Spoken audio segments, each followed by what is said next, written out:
नमस्कार. आपण ऐकत आहात चैत्राली लिखित सत्य आरोहीची कथा मोहब्बत. ओ, तर साहेबांचं हे पर्सनल काम होतं. मागून त्याचा पाठलाग करत आलेली आरोही कपाळावर आठ्या पाडत म्हणते. समोर सत्या आणि रुपाली हसत खेळत गप्पा मारत होते आणि ते पाहून का कुणास ठाऊक, पण आरोहीच्या मनात वेदना उमटत होत्या. तिने नेमकी सत्याची ती स्माईल पाहिली होती जेव्हा तो त्या रुपालीला आश्वस्त करत होता. आरोही अनुला आपल्या त्या मावशीकडे सोपवून आली होती. तिच्यातील ती पोलीस खाकी मनातून गेली नव्हती. जेव्हा त्याने दुपारी अनुला सांगितले की त्याचं काही काम आहे, तेव्हापासून ती मनातून हैराण झाली होती. कारण तो या आण्यात कधीच नव्हता पोस्टवर. गेले 6 महिने जरी सिनियर असला तिला, तो तरी मुंबईतच जास्त वाढला होता हे एकंदरीत तिला समजलं होतं. कारण सावंत सरांच्या बोलण्यातून बऱ्याचदा या मावशीबद्दल तिने ऐकलं होतं. त्यामुळे दुपारीच तिने त्याच्या मागे जायचं असा प्लॅन करून सर्व सेटिंग आपल्या बाजूने सेफ्टीसाठी लावून ती आत्ता आली होती. हे बघ रूपा, मी खरंच एक चांगला मुलगा आहे हे तुला प्रूव्ह करण्यासाठी मी वागत नाही. तर खरंच मला कळकळ वाटत आहे. फक्त तुझ्याचबद्दल नाही, तर त्या अम्माच्या ताब्यात असलेल्या इथल्या एकूण एक मुलीची. मी आज सकाळीच तिला भेटलो होतो आणि ती बाई कशी आहे हे मला चांगलं कळते आहे. एकाच भेटीत. तो सकाळचा राग व्यक्त करत बोलतो. काय?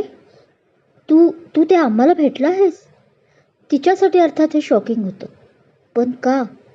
का ही रिस्क घेऊ इच्छित आहे सत्या? ही बाई नाही तर आपल्या या समाजाला लागलेला काळा ठप्पा आहे. तू तू प्लीज जा बाबा, ती त्याला ढकलत बोलते. काय चाललं आहे? ए पोरा, काय झालं? तोच लांबून त्या दोघांवर वॉच ठेवणारा तोच सकाळचा पांडू तिथे येत रागात बोलतो. तोंडाला रुमाल बांधल्याने त्या पांडूने सत्याला ओळखता आलं नाही. काही नाही रे पांडू, हा बेवडा मला फुकट चल म्हणतोय. आता मला सांग, माझ्यासारखी तरणी याआधी कधी कुणाबरोबर फुकट गेली आहे का? म्हणून आता त्याला जा बाबा म्हणत होते. ती सत्याला या कचाट्यातून सावरते आणि जायला सांगते. पण तो काही मागे हटत नाही हे पाहून आता पांडूही वैतागला.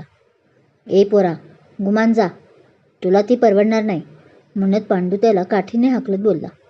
पण मग त्याला मागे हटावं लागलं.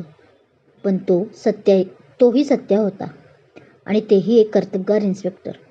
तो तिथेच एका भिंतीच्या आड लपून त्या पांडूची जाण्याची वाट पाहत होता. रात्री 1 वाजता भेट, असं लिहून एका जागेचा पत्ता लिहित रुपाली एक कागद त्याच्याजवळ फेकते. कारण तिलाही माहीत होतं चांगलंच की सत्या काही मागे हटणार नाही आणि तो तिथेच लपून बसला आहे हे तिने पाहिलं होतं. काय? प्रेमपत्र? काय?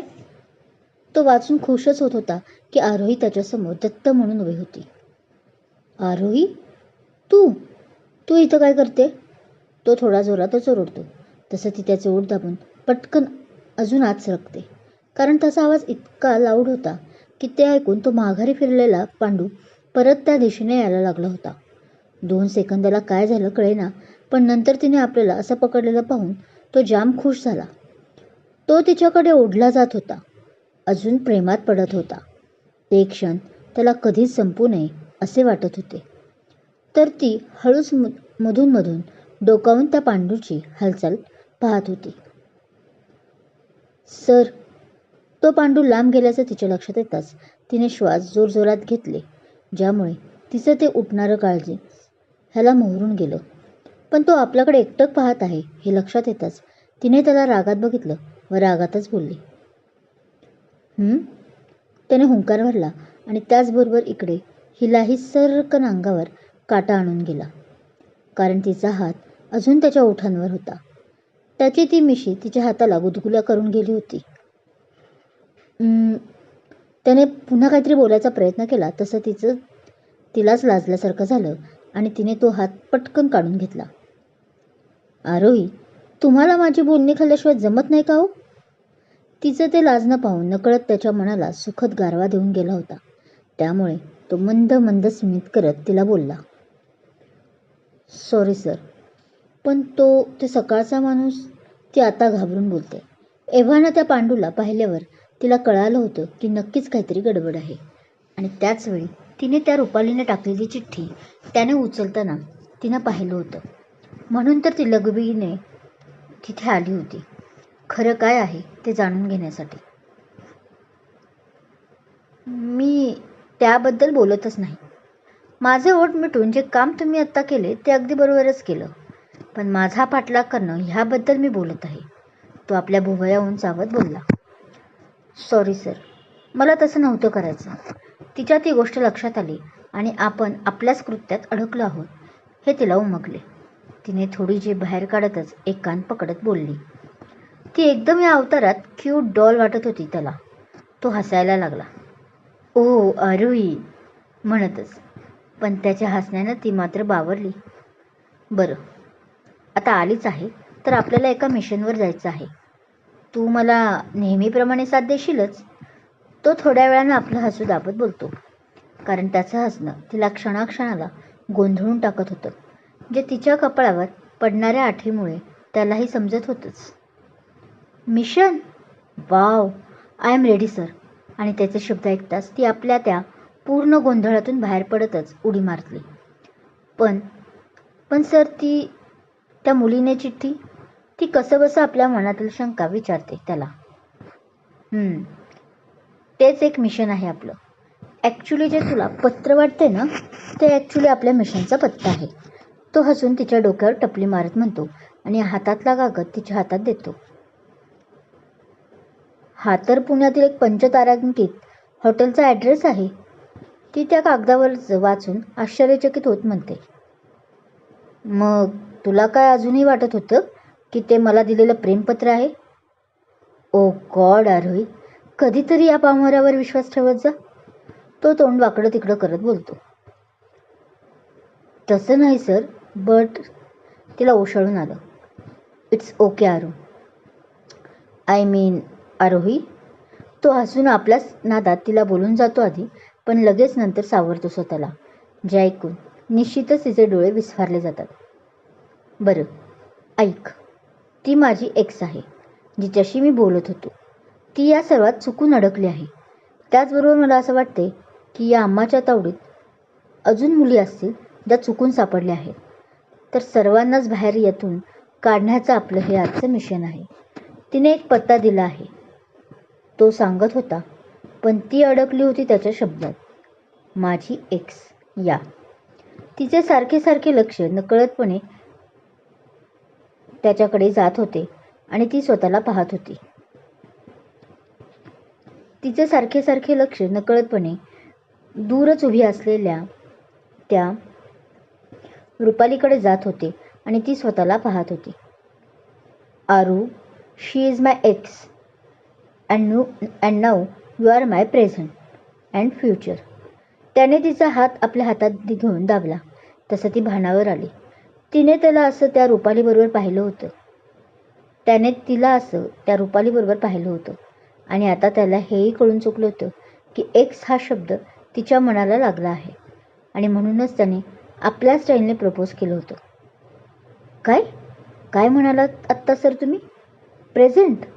पण तिचं मात्र त्याच्या बोलण्याकडे लक्ष नव्हतं. त्याचा फक्त प्रेझेंट हा शब्द कानावर तिच्या पडला होता. मी विचारत होतो की निघायचं का आपल्या मिशनवर? तिने ऐकलं नाही हे कळताच मनात सुस्कारा सोडला. कारण क्षणात आपण तिला असं प्रपोज केलंय म्हटल्यावर तिची काय रिॲक्शन येईल या विचाराने तो अस्वस्थ झाला होता. आणि हो, अनुचं काय केलंय? तोच त्याला अनुष्काही आठवते. नाही म्हणजे हे मिशन कव्हर करायला सकाळ कदाचित होऊ शकते. तर डोंट वरी सर, मावशी आहे तिच्या सोबतीला. आणि तसंही ती आज खूप रडल्याने दमली होती फार. मी तिला झोपवूनच आले आहे. ती हलकं हसून म्हणते तसं तोही स्माईल करतो. चला जाऊयात मिशनवर, कारण हे हॉटेल खूप लांब आहे आपल्या एरियापासून. जवळजवळ 2 तास, 12:30 तरी वाजतील तिथे. ती आपल्या स्मार्ट घड्याळात पाहत काळजीत बोलते. म्हणत तो हुंकार देतो आणि दोघेही त्याच्याच कारने या हॉटेलवर पोहोचतात, जिथे त्यांना खूप शोधाशोध करायला लागल्याने 1 वाजून गेले होते. हॉटेलचा परिसर पाहून तर सत्याला गलबलून आले. आरोहीला या एरियाची माहिती होती, त्यामुळे ती बिंदास आत जाते आणि तिथला नजारा पाहून दोघे शॉक होतात. कारण तिथे तस्करी होत होती, तीही मुलींची. परदेशातील काही तरुण मंडळीही तिथे दिसत होती. अम्माही त्यांच्याबरोबर हसत होती आणि या दोघांची लाहीलाही होत होती. शिवाय ती रेड पार्टी वाटत होती. इतके दिवस त्याची ती मैत्रीण पकडल्याने आता हे प्रकरण थांबलं असेल असं त्याला वाटत असताना ही चेन किती मोठी आहे हे त्याला कळतं. अरेस्ट हर. आत येताच सत्य आपल्याबरोबर आलेल्या पोलिसांना म्हणतो आणि 10-12 जणांची टीम अम्माबरोबर अजून काही तिची माणसंही सत्याचा आदेश मानून त्या सर्वांना पकडतात. तुमचा काहीतरी गैरसमज झालाय असं अम्मा म्हणत एकाला इशारा करते आणि दुसऱ्या क्षणी सत्यावर हल्ला होतो, ज्यात त्याच्या पायाला गोळी छाटून जाते. सर म्हणत आरोही जवळ जाते, पण तो हातानेच तो ओके आहे म्हणून सांगतो. आणि आता मग त्याच्यासोबत आलेल्या दोन्ही टीम त्या अम्माला व पूर्ण गँगला पकडण्यात यशस्वी होतात. सर आपल्याला लगेच मुंबईला निघावं लागेल. दुसऱ्याच दिवशी हॉस्पिटलमध्ये असलेल्या सत्याला आरोही बोलते. तसं ते दोघे अनूला घेऊन त्याच्या घरी येतात. पूर्ण कालची रात्र आणि आजच्या या प्रवासात ती त्याची काळजी घेत होती, ज्याने तो अजून प्रेमात पडत चालला होता. गोळी फक्त छाटून गेल्यामुळे त्याला हॉस्पिटलमधून लागलीच सोडण्यात आलं होतं. ते त्या अम्माला आणि तिच्या साथीदारांना पकडून देण्यात यशस्वी झाले होते खरे, पण त्यांचा धोका मात्र आता सुरक्षिततेचा वाढला होता. आणि म्हणूनच कामटे सरांना ज्यावेळी हे प्रकरण कळले होते तेव्हा आधी तर आपल्या या दोन्ही ऑफिसरबद्दल अभिमानच वाटला होता, पण आता सोबत काळजीही. त्यांनी आरोहीला लगेच निघायला लावलं होतं तिथून. तसं ती त्याला व अनूला घेऊन घरी आली होती त्याच्या. आता तर अनूचं पुढे काय करायचं हाही प्रश्न अजून तसाच निरुत्तर राहिला होता. आई, त्यांना झोप लागली आहे, मी येऊ आता.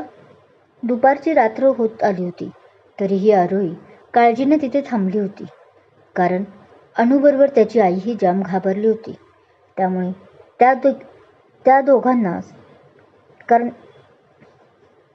त्यामुळे या तिघांना सांभाळण्याची जबाबदारी तिच्याच अंगावर येऊन पडली होती, जी तिने स्वीकारली होती आपलं कर्तव्य मानूनच. आता आपल्या गळ्यातल्या मंगळसूत्राशी खेळत अस्वस्थ होत म्हणाल्या. कदाचित त्यांचं लक्षही तितकं नसावं तिच्या बोलण्याकडून, हे त्यांच्या देहबोलीतून तिने चाणाक्षपणे ओळखले होते. काय झालं आई? तिने त्यांचा प्रेमाने हात हातात घेतला. बरे आहेत सर, डोंट वरी. जेवण व औषधं व्यवस्थित घेतले आहेत त्यांनी आता, आणि गाढ झोपले सुद्धा. ती हसून त्यांना आश्वस्त करण्याचा प्रयत्न करत होती. तरीही आई आपल्याच विचारात. आई, तिने त्यांना आपल्या मिठीत घेऊन म्हटले. माझ्या मुलाशी लग्न करशील? खूप एकटा पडलाय ग तो. आधी प्रेमात अपयशी, आणि त्यानंतर आमचा पक्या गेल्यानंतर तो खूप मनातून हल्ला आहे. आणि त्याला सावरण्यासाठी तुझ्यासारखी एक भक्कम पोलीस ऑफिसरच हवी बघ. त्याची आई तिच्याकडे पदर पसरवूनच भीकच मागत होती जणू, आपल्या एकुलत्या एका मुलासाठी. माझ्यानंतर तर त्याला कोणीच नाही. तो खूप हळवा आहे ग, चटकन लोकांवर विश्वास ठेवतो. त्या आपल्याच तंद्रीत तिच्या मिठीत शिरून बोलत होत्या. डोळ्यात पाणीही होतं, जे अविरत गळत होतं. आई होती ती. आपल्या मुलाला असं दुःखात कशी पाहू शकेल ती? तिने आपलं मन आरोहीला आपलं समजून हलकं केलं होतं. त्याच्या परिणामांची त्यांनी त्या सेकंदासाठीही विचार केला नव्हता. पण इकडे आरोही शांत झाली होती. ती फक्त त्यांच्या त्या केसांवरून हात फिरवत होती, अगदी मूकपणे.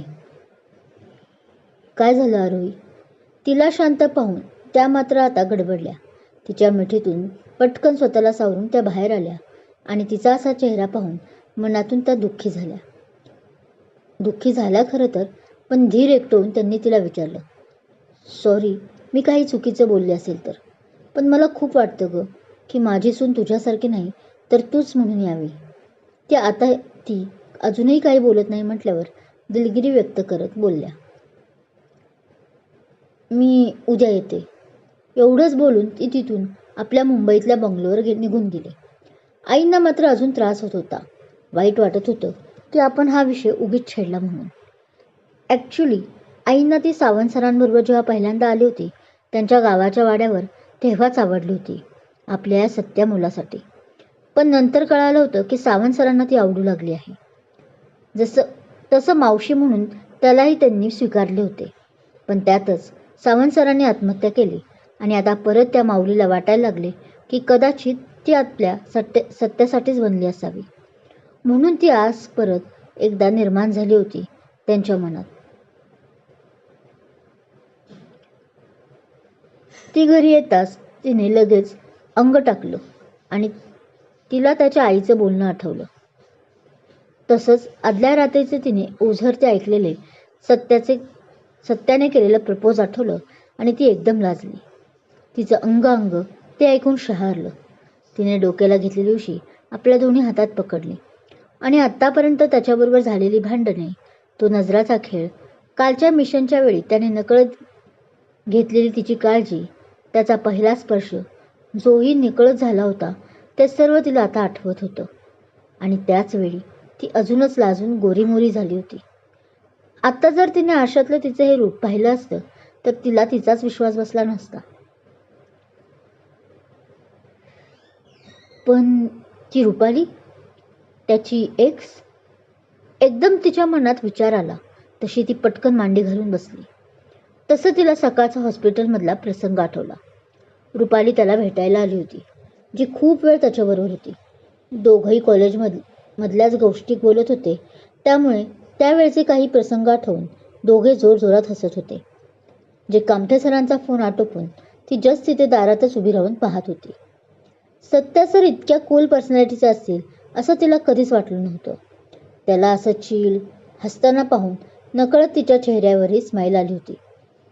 पण परत तेच, रुपालीकडे पाहून तिच्याबद्दल तिच्या मनात द्वेष निर्माण झाला होता.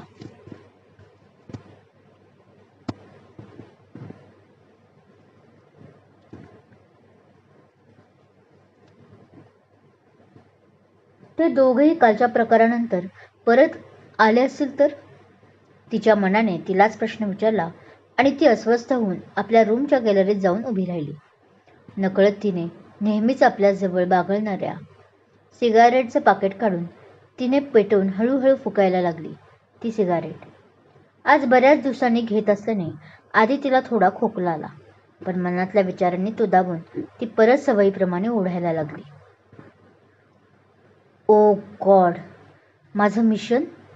मनात ती रडत असतानाच आई वडिलांचा विचार आला आणि आपल्या मिशनची तिला आता आठवण झाली. नाही, मी माझं मिशन इतक्या सहजासहजी विसरू शकत नाही. आई वडिलांचा कातील तसंच अज्जूचा कातील माझ्या डोळ्यांसमोर निर्धास्त फिरतोय आणि मी इथे काहीच करू शकत नाही.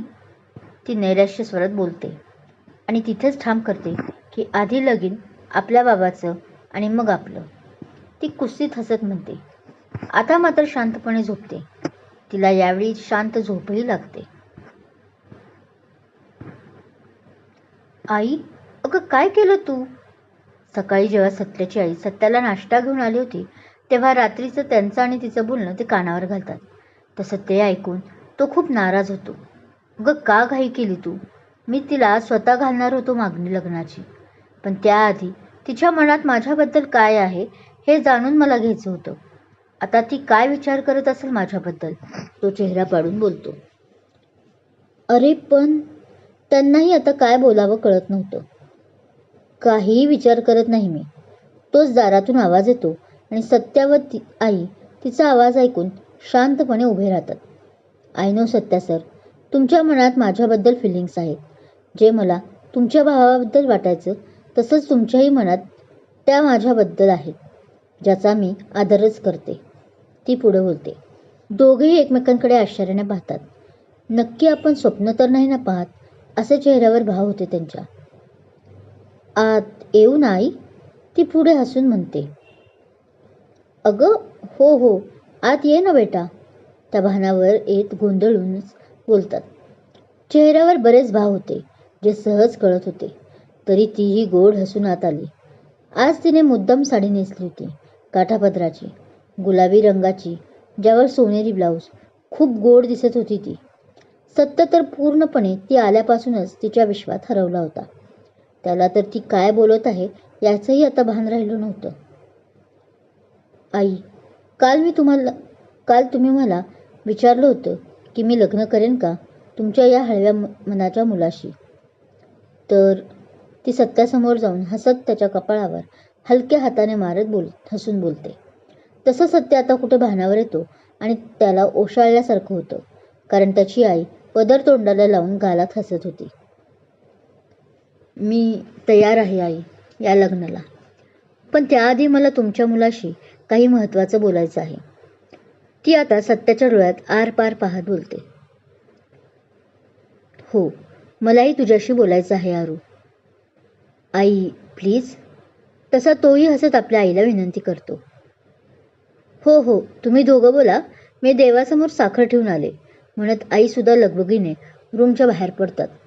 शेवटी देवाने त्यांची इच्छा जी कबूल केली होती. आय नो आरोही, तुला माझी एक्सबद्दल बोलायचं आहे, राईट? तो हसून बोलतो तशी ती होकारात मान हलवते. तसं तो बोलायला लागतो. त्यांचा भूतकाळ तिने जाणून घेणे जसं तिच्यासाठी गरजेचं होतं, तसं त्याच्यासाठीही ते सांगणं तितकंच गरजेचं होतं. कॉमन लव्ह स्टोरी होती रुपाली आणि त्याची. कॉलेजमध्ये भेटलेले, मैत्रीतून प्रेम फुललं होतं, पण हा जास्त करिअर ओरिएंटेड होता. ह्याच्यासाठी पहिलं करिअर आणि मग लग्न होतं. तर तिला कॉलेज संपताच लग्न करायचं होतं, जे शक्य नव्हतं, आणि मग त्यामुळेच त्यांनी म्युच्युअल ब्रेकअप केला होता. बस. रुपाली आत्ताही फक्त तिच्या कामामुळेच भेटली होती. ब्रेकअप झाल्यानंतर तिने स्वतःला करिअरमध्ये गुंतवून घेतलं होतं. ती एक रिपोर्टर झाली होती आणि काल त्या आम्हाला जेरबंदी करायचं काम तिच्यावर आलं होतं. त्यामुळेच ती तिथे होती. पण आता तिला पोलिसांची गरज होती. बरीच माहिती तिच्या हाताला आली होती आणि त्याचवेळी मोक्याच्या टाईमला सत्य तिला भेटला होता. ती हेच सर्व सांगायला, त्याला धन्यवाद करायला आणि त्याची तब्येत पाहायला आली होती. त्या दोघांना हसताना आरोहीनं पाहिलं आणि गैरसमज करून नक्कीच घेतला असणार हे सत्याच्याही चाणाक्ष नजरेनं ओळखलं होतं. म्हणूनच तर त्याने तिच्याशी क्लिअर करून मागणी घालायची आजच ठरवलं होतं. पण आधीच आईने सर्व त्याचं काम करून ठेवलं होतं. मी या लग्नाला तयार आहे, पण आई, माझी इच्छा आहे की आता या क्षणी आमचा देवासमोर आणि तुमच्यासमोर साखरपुडा व्हावा आणि 2 दिवसांनी कोर्टात जाऊन लग्न व्हावं. मला ते गाजावाजा जाऊन जास्त करून लग्न केलेलं नाही आवडणार. तिने आपलं मत स्पष्ट मांडलं. तसं आधी आईला आणि सत्याला आश्चर्य वाटलं, पण तरी सत्य आणि आई तयार होतात. पण तरी मेहंदी हळदी उद्या होतील या आईच्या अटीवर व त्यांचा साखरपुडा तिच्या इच्छेप्रमाणे संध्याकाळी अंगठी एक्सचेंज करून देव व आईसमोर व्यवस्थित पार पडतो. सॉरी, मी जे वागत आहे ते मला माहीत आहे चुकीचं आहे. तुझं किती प्रेम होतं हे मला सुद्धा माहीत आहे. पण काय करू, माझंही तितकंच प्रेम आहे रे, सत्या बोलत होता. क्रमशः काय आहे नक्की आरोहीच्या मनात? ती काय या लग्नाला सहज तयार झाली? काय असेल तिचा या मागे उद्देश? की खरंच तीही आता प्रेमात अखंड बुडाली आहे आपल्या सत्याबाबूच्या? हे जाणून घेण्यासाठी ऐकत राहा सत्या आरोहीची कथा मोहब्बत. कथा आवडत असल्यास लाईक करा, कमेंट करा, शेअर करा आणि हो, अजूनही माझा चॅनल सबस्क्राईब केला नसेल तर सबस्क्राईब जरूर करा. धन्यवाद.